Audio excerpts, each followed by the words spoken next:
This week's edition of NJBIA's Minding Your Business is brought to you in part by AT&T, helping family, friends, and neighbors connect in meaningful ways every day. From the first phone call 140 years ago to mobile video streaming today, AT&T innovates to improve lives.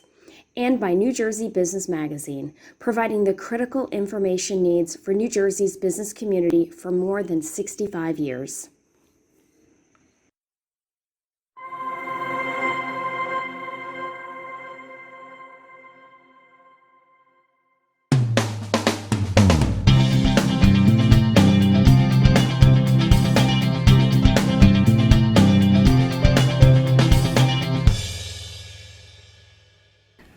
Welcome to NJBIA's Minding Your Business. I'm your host, Bob Considine. Well, NJBIA is holding a virtual two-day not-for-profit summit on February 23rd and 24th called the Collaborative Approach, Bridging the Gap for 2021. Here to talk about that big event, the nonprofit world, and our own impactful not-for-profit is Jodi Grinwald, the NJBI Not-for-Profit Council Chair. Jodi, thank you so much for being here today. Thanks so much for having me, Bob. All right, so it's a two-day event. Virtual event. Why is the event important and what's going to happen?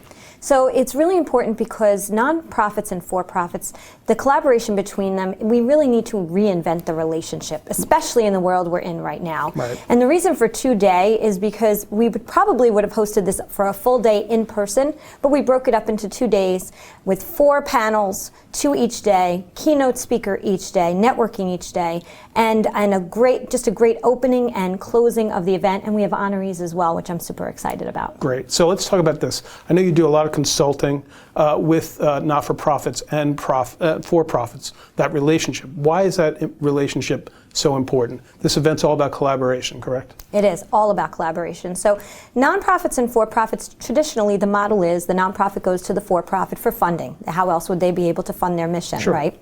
So, but what happens is when the for-profit either doesn't have enough to give or can only give a smaller amount, the nonprofit a lot of times will walk away from the conversation feeling, somewhat diminished. But there's so much more the for-profits can do. There's so much more, they have so much more information that they can share, whether it's introducing your nonprofit to someone that could help them further, or someone on their staff who's an expert in something like social media, and they can lend a hand and give a half hour of time providing social media expertise to the nonprofit. So the conversations need to be broader and deeper, and that's the reinvention. But I also want to add, collaboration also means that the nonprofit should be collaborating together when they are going for funding, because funders like to see that when they're writing grants or sponsorship opportunities. Well, that's interesting. So I think for-profit, in a non-for-profit world, it might be different than the for-profit world, which is sometimes dog eat dog and they're competing. In not-for-profits, not so much. I mean, aren't you competing for dollars sometimes? Oh, absolutely. I mean, but I also think that there's organizations that complement each other. And when that happens, the funder sees that as a more of a holistic approach. Because maybe, nonprofit A is only bringing one thing to the table, but if they add nonprofit B to the grant or the sponsorship opportunity, now the program is impacting a greater amount of the population in the community. I see. So for nonprofits, what are the biggest challenges? Is it fundraising? And are those challenges even greater in a world of COVID? The fundraising is much more difficult because before they used to be able to have in-person events, and that's where they would have sponsorship opportunities. Right now, a lot of those events have been canceled, so now the nonprofit is looking at just going for straight funding for programming, which is amazing and what we should have been doing to begin with instead of relying on sponsorships for events. So there's a whole reinvention internally within these organizations, and they need some assistance and some help, and our event that's coming up will be able to help them with that as well. How about, let's turn to volunteerism, because I know there's a certain part of the two-day summit about volunteerism, a breakout session. How big of a challenge is that this day and age? It's funny, we were just talking to that panel, and it is very, very difficult because, again, people were volunteering at events and they were going out and doing things, walks and different things. Those aren't happening right now. So it's really, how do you keep your volunteers engaged virtually? How do you show them that you still appreciate them, continue to keep them involved? And you know what? Now's the time to deepen the relationship with the volunteers. Find out what they do, who they work for, what drives them, what motivates them. You might actually, once we are back into a world where we can be in person, you might actually get a lot more interaction from that volunteer throughout the year. I always think volunteerism, this is my basic distance perception of things with not-for-profits.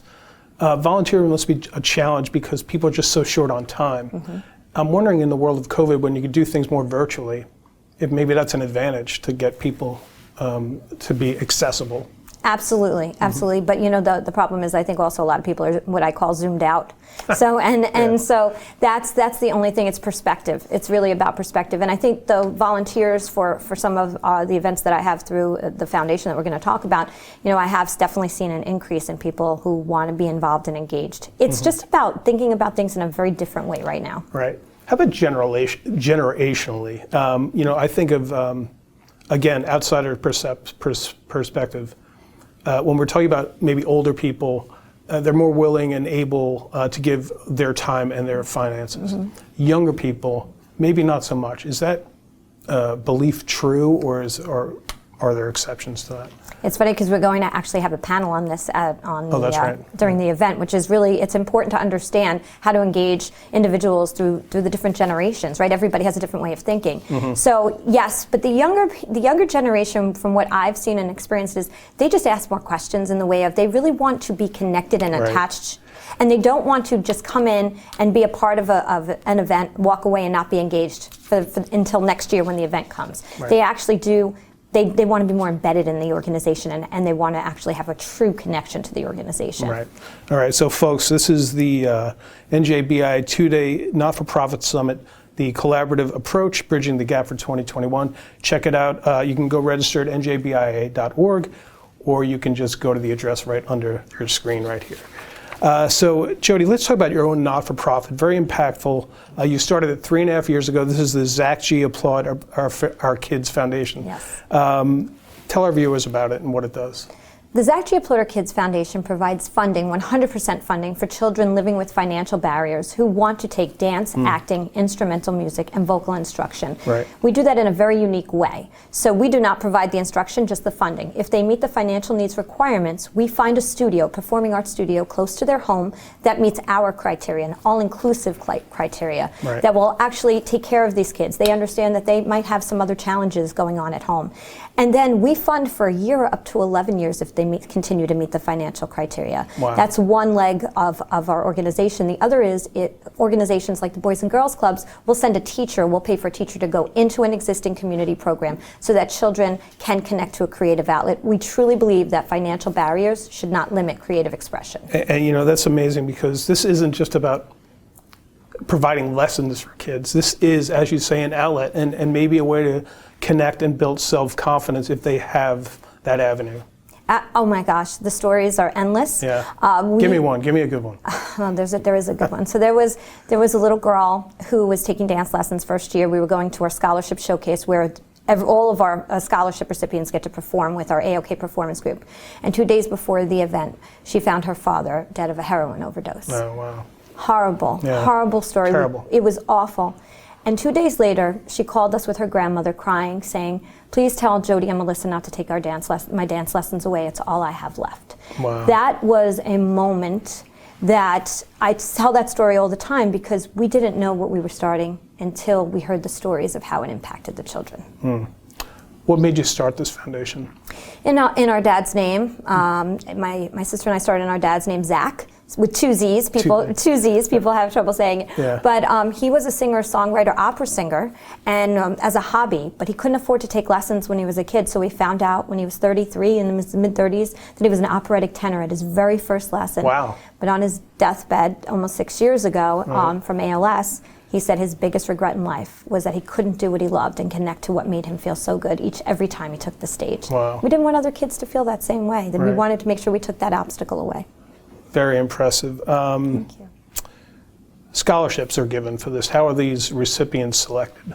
So they have to meet the financial needs requirements, and we use NJ SNAP as a guide, so free and reduced lunch, but we're $5,000 above every household income level, because we know even with that extra money coming into the house, it's still hard to afford these lessons. But also, I should say, we provide all the danceware if they need it. We just delivered a drum set. We either look to get donations, or we purchase them and work with different service providers that will provide us with these instruments for a lesser cost. That's great. What age range are we talking about? What kids? 7 to 18. 7 to 18. And then we have a performance group, that goes out. They're between 7 and 22, audition only, the AOK performance group. Right. And we really feel it's important for the community to know how important music and inspiration is. So this performance group performs all over the place, and they get to meet their peers who they're fundraising for. That's great. And how has it gone in the 3.5 years? I mean, this probably started with an idea with you and your sister, correct? Yes. Here we are 3.5 years later. What's the journey been like? What have you learned? It's a great question because my whole background is nonprofit, working for national organizations like American Heart and American Lung. So when I would walk into somewhere and talk to someone, they were like, oh yeah, we know who you are. I would walk in and say, I'm the CEO of the Zzak G Applaud Our Kids Foundation, and they thought I was doing a great thing like opening a lemonade stand. Kind of like, so you're the CEO of the lemonade stand. Right. And because they didn't know who we were and what we did, so we got a lot of, oh, isn't that sweet? Oh, how nice. And now we can really show people what it's done, what the organization has done. So I have seen it grow because we haven't gone anywhere. And I think that's what people were waiting to see. Are they going to be able to be stable and stick around? And through the pandemic, we pivoted. I know that word's been used a lot, but we have pivoted and really changed our programming. I was going to ask you, I'll pivot to that question. How did you handle it with COVID? I remember we were discussing last fall. You were doing an event that was virtual, as I recall. Yes. And there was all kinds of celebrities involved. And so what was that and how did it work out? That was the Step Into the Spotlight Soiree and Talent Competition. Right. An event that we normally hold in person in Point Pleasant, New Jersey at the Lobster Shanty, and it's a beautiful room overlooking the water. Yep. But this time, and it's always celebrities from TV, film, Broadway who are our judges. But this time when we put the call out, we actually got some celebrities to actually be a part of the competition from California. Wow. And so we were able to, we had 150 people on of Zoom for this event for over 3 hours. Wow. It was incredible because I think it's because we started with entertainment from the kids from the beginning. And every portion of the event was about that, but we also made them use the chat box to connect. And there was just this energy and this vibe that was uniquely different, and we made sure everybody felt supported, and we had a blast, I have to be honest with you. It was a great time. That's great. And you still did, I know you did one outdoors too. It was the AOK Cabaret. Yes, a great memory. We did the AOK Cabaret, and we had some people, sitting out, bring your lawn chairs and your masks, and we had everybody more than 6 feet apart, and our AOK performance group performed songs, and people need to feel that connection. I will also mention we're doing open mic nights virtually. We did that from the beginning as well, and we partner now with other non-for-profit organizations so that we can share connections and tell our stories. Wow. And the kids and adults get to perform. Our next one is coming up soon, once a month. This month is with the Tigger House, and next month with the Grundon Center for the Arts. Right. Open mic, I'll be there. I'll be singing. I can't wait. That's never going to happen, don't worry. How about, just lastly, running a not-for-profit? I think that's a very selfless endeavor. When you do something like this, what do you get out of it after all these years? It's a great question, and one that words can't even respond to. So what I got out of it when I worked for national organizations was I really did get to meet incredible people, and I did get to see some of the things that the funding did on a big scale. Here I get to follow every single dollar, and I get to see the joy in every kid's face that we impact. There are no words to really ever explain the feeling. It's unexplainable. It was a feeling I never thought I could ever experience when I get to see the growth of the kids. I mean, we have kids that are on the spectrum that we fund and that wouldn't even look at us. Now they come running to us. Right. So it's just it's such a different place when you're hands-on all the time. That's great. And I know you have a new podcast. Is this you can tell folks what it is, but is this in conjunction with Applaud Your Kids as well? Actually, so Today is the Day is my consulting business on the side as well. So, with all this nonprofit experience, I am helping other nonprofits really work with for-profits in a different way, working with their development teams. And I have met such incredible people along this journey from the beginning of working in nonprofit and outside of that I said, you know what, we need inspiration right now. I thought of this podcast 5 years ago. I was a little nervous to get it started, what, who needs another podcast? Right. But then I was like, you know what, now's the time to launch. So I meet incredible people, and now I get to share their stories through the Today is the Day Changemaker podcast. Today's the day, so that people can look up at on Apple Music or wherever podcasts are found. I guess. Apple Music, Google Podcasts. We're on all the majors, as well as the Today's the Day Changemakers YouTube channel. All right. And where can people find out more about Applaud Our Kids? ApplaudOurKids.org. Really easy. Aptly named. Well, Jodi Grinwald, we definitely applaud you and we sing your praises. Great work for everything you're doing in the nonprofit community, and thanks so much for being here. Thanks so much, Bob. All right, and we'll be back right after this. These days, it's anything but business as usual. That's why working together is more important than ever. AT&T is committed to keeping you connected so you can keep your patients cared for, your customers served, your students inspired, and your employees closer than ever. Our network is resilient. Our people are strong. Our job is to keep your business connected. It's what we've always done. It's what we'll always do. You're first. First to respond. First to put others' lives before your own. And in an emergency, you need a network that puts you first, that connects you to technology and each other, that's built with and for first responders. FirstNet, the only officially authorized wireless network for first responders. Because putting you first is our job. Welcome back to NJBIA's Minding Your Business. I'm Bob Considine. Well, it's time to take a look at another one of NJBIA's New Good Neighbor Award winners. This time around, we take you to the scenic vistas from Skyline Hall at William Paterson University. Let's take a look. William Paterson Skyline Hall opened in 2019. It houses predominantly sophomores, juniors, and seniors. It's 282 beds. It's suite style living, so all students have their own bedroom, but they share a bathroom. It is a big draw for a lot of our students. Of course, the common areas like the community kitchen, the study rooms, the gaming rooms, and the lounges with televisions are big draws. And of course, it doesn't hurt to have a view of the Manhattan skyline. All the paint in Skyline Hall here at William Paterson is low or zero VOC, as are the adhesives for the carpeting. The hardwood floor surfaces are made of materials that require no waxing or stripping, so it eliminates the need for harsh chemicals. Energy efficient windows and LED lighting is installed throughout Skyline Hall. And on the technology side, the laundry facilities are synced to a mobile app that alerts students when their clothes are both clean and dry. Well, it's interesting because when I was interviewing for this job 2 years ago, Skyline Hall was nothing but steel girders. So it's been great to sort of watch it flourish from construction to actual occupancy. And I think it is one of the things that parents and students want to know. What is the quality of housing that my student is going to live in? Is it safe? Is it clean? Is it environmentally friendly? And so Skyline Hall really offers all three of those to any potential student and reassures their parents. Next up, Minding Your Business, a discussion on marketing your business during a pandemic. We join Kate Conroy and Vinny Civitello of NJBI's Other People's Business podcast and their guest Rachel Durkan from Paradigm Marketing and Design. Let's take a look. So Rachel, tell us what you do at Paradigm. So Paradigm is a web branding and marketing agency, and we serve often, besides building websites, purpose-driven websites for our clients and helping them with their branding strategy, we often serve as their outsourced marketing department. We specialize in working with both nonprofits and B2B services that have a consultative sale. So if you have a challenging sale or something that has to be explained, that is a great market for us because we specialize in helping them create marketing and sales funnels that are going to shorten their sales cycle and increase the number of leads they're going to gain access to. And you, if I understand correctly, you kind of didn't miss a beat because you and your team were already just about virtual, right? You mean with COVID started? Yeah, sorry, yeah.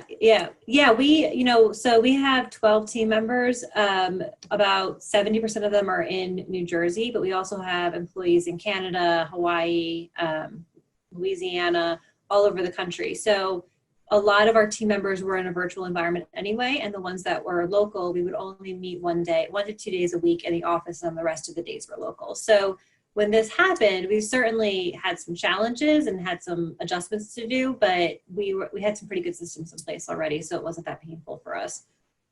That's amazing. So I'm just curious, how are your clients doing in COVID times? So what's really interesting is I've seen two different sets of of people or companies come out of this. So when this happened in March, I remember in like 2 weeks, I got like 3 phone calls a day of clients firing us. Like our sales went down like 40% in like literally a week and a half. I drank so much wine that month. Like I single-handedly kept the alcohol store down the street open. But and what I was realizing was the ones that stayed and the ones that left, there was like this fight or flight response. So there was a lot of leaders that were like, oh my gosh, I got to cut costs. We'll worry about it later. Like, cut as fast as you can and, to have the cash on hand. And then there was some other, and I always say that they were like the flight. They hid in the bunker and they're like, wake me up when COVID's over and I'll come back out. And they were going to hold on to their cash reserves as best they could. And then there was clients that were in that fight mode and they doubled down. And I have to tell you, and we did that too. We doubled down also. And we were in a pretty bad place. We were like, one more major hit and I was going to have to consider some some serious cost cutting strategies. But at the moment we had some cash and we were just under breaking even. So I could keep our whole team on it and make major changes. And I said, listen, if you've got nothing to do, you're marketing for Paradigm now. And we just started pulling together strategy after strategy, campaign after campaign. And now we shifted our model a little bit. We shifted our target audience a lot. And now, in July, we had the best month we ever had. We're up 70% from January. So it's really awesome. And I've seen the same thing I think I was saying this on another interview I was on, that not that I would want COVID to ever happen, but I think it's the best thing that's happened to our business because it forced change, it forced innovation, it forced new standard operating procedures.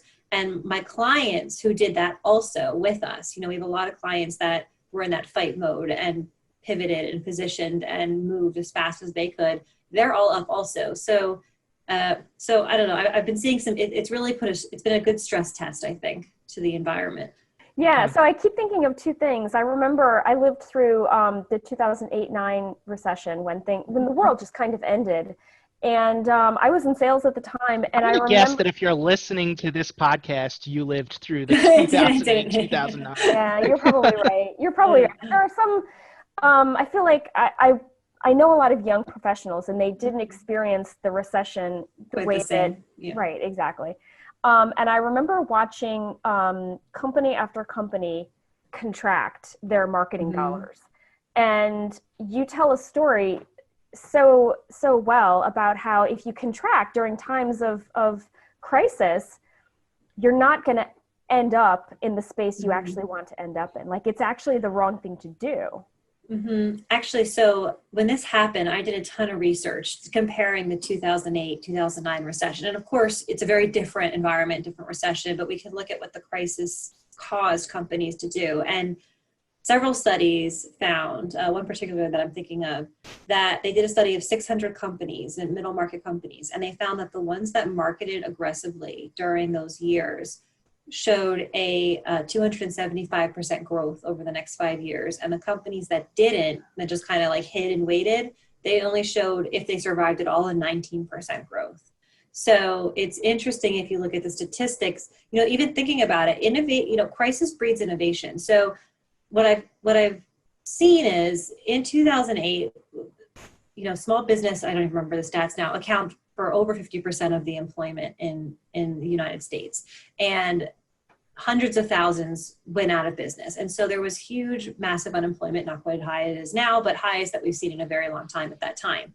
And what happened was we had this major shift, I'm sure you remember, to gig workers. Like it was the gig economy. So you got laid off, you started a small business, you did contracting work, and that actually remained pretty significantly over the next 10 years.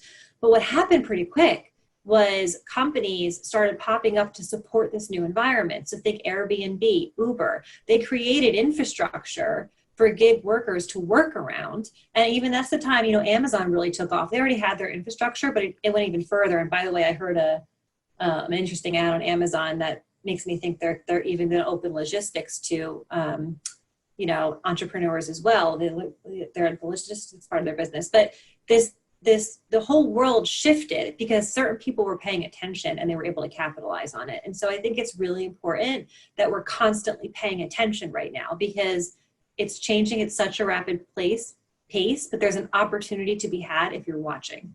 Mm-hmm.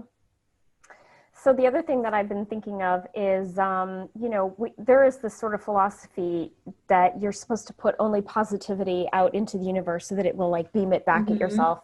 But the story of the prisoner of war survivors, I heard that story long before I ever met you, but it has lived inside of me because it made so much sense. So could you tell that story really quickly?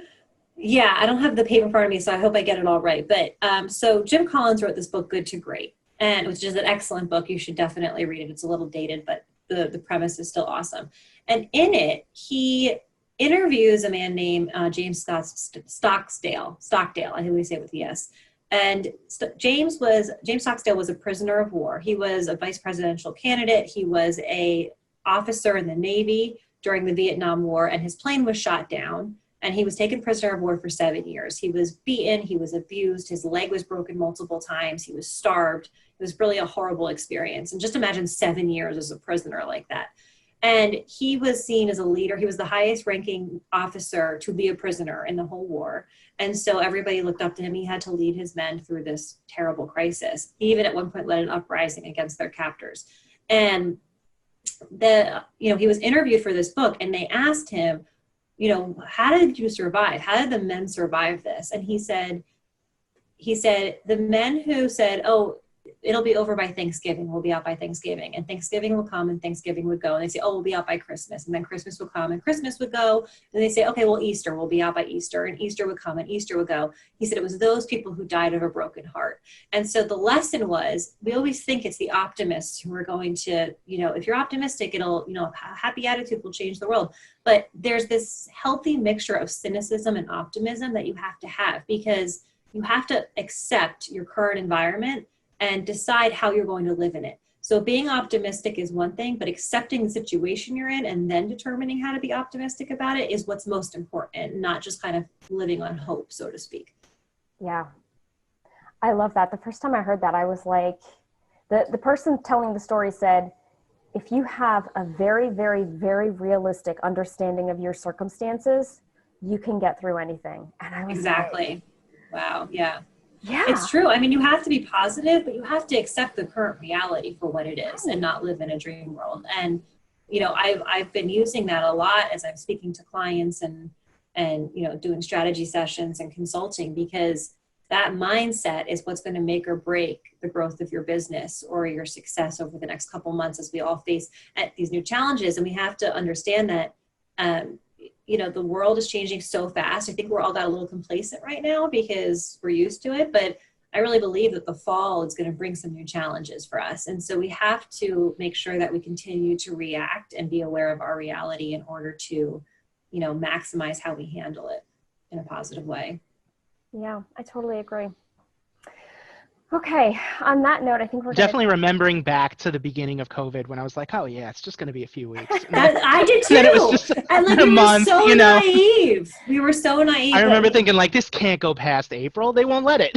Well, I was privy to a meeting with a lot of business owners out of Italy when the crisis was happening right before it hit us that bad. And the way they were speaking was pretty terrifying, but now it's our normal, but we were all so naive at the time. No. Yeah, I remember thinking 2 weeks. They're not going to let us stay home for more than 2 weeks. No. I mean, yeah. And like in my head, I don't know who I thought they was, because I knew that it wasn't it just anybody. seems unfathomable. Yeah, it really does seem completely unfathomable. And the way that we have, as much as I really freaking hate this word at this point, pivoted, as much as we have pivoted, I agree with you. I think that fall is going to have its own challenges and issues. And if we're not prepared to roll with those punches the same way that we've been rolling, I don't know, but yeah. And I think it's important to pay attention, because even now I'm seeing, certain companies are going to die and there's nothing that we can do about it. That some just can't live past the circumstances, which is horrible, but this is going to breed others that are going to be being born. So, if you're in retail, it's going to be really hard. All these retailer chains declaring bankruptcy. But on the other hand, delivery services are way up. Technology services are way up. So there's going to be a new way of living and thinking that business is going to thrive again. It's just going to be a new normal. Yeah. All right, a great discussion there from Rachel, Vinny, and Kate. And we thank you all for joining us on NJBI's Minding Your Business. We'll see you next time.